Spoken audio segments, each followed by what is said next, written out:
Okay, magandang araw.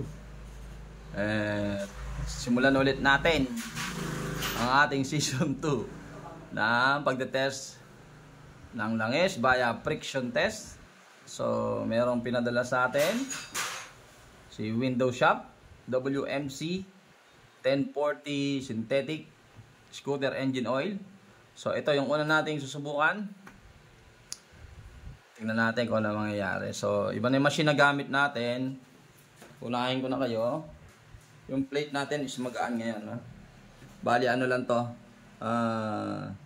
600 grams. Hindi po siya 1 kilo. 600 grams lang po ito. So, kung ikukumpara po natin sa dati, halos dalawa nito, kumpara doon sa isa. So, subukan po natin. Unang test natin.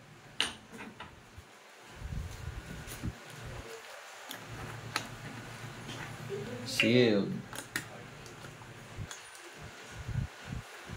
So, ito testing natin una. Window Shop MC WMC. Lagyan natin ng oil.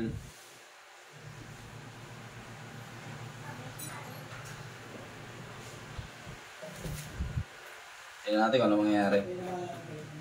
So, as usual, check pala po natin. Hindi ko pala tayo ipakita. Yun. So, makinis yung ating roller. Makinis ang ating roller. And then, itong ating WMC. Ang ating metal stud. It's clear.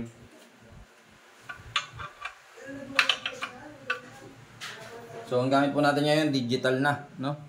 Medyo modelo to ng konti. Kumpara doon sa dati. So, testing natin. Gaya ng dati, may break-in pa rin tayo. Break-in. Isa, dalawa, tatlo, apat, lima. Tapos, proceed tayo sa paglalagay ng plate.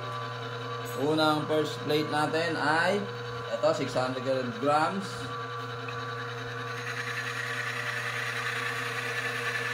Dalawa.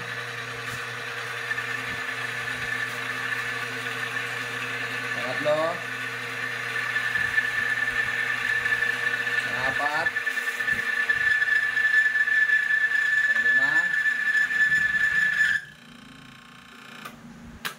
Lima. So, 5 plates po para dito sa ating WMC 10W40 synthetic. Tingnan po natin kung ano magiging damage nya. So, 5 plates sa dalawa, tatlo, apat, 5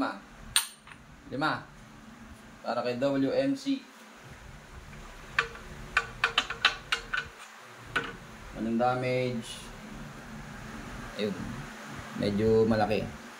Okay, so anong kaibahan? Ito, gaya po nung sinabi natin, mas magaan yung plate, nakalima siya. Mga equivalent nito, mga 2.5 doon sa isa natin plate. WMC 1040 synthetic. Okay, next. Yung mga magpapadala po ng langis, padala nyo na. Kung gusto nyo matest, no? Para po doon sa mga may local brand, Filipino brand na langis, padala nyo po dito kung gusto nyo matest yung inyong langis. For ano lang to? For curiosity at saka ewan ko, basta. Wala po tayo sabihin na hindi maganda. Test na test lang po ang ginawa natin. Wala po tayong in-endorse na kahit na ano langis. So ito, magkano to? 190 pesos ang presyo ng ganito.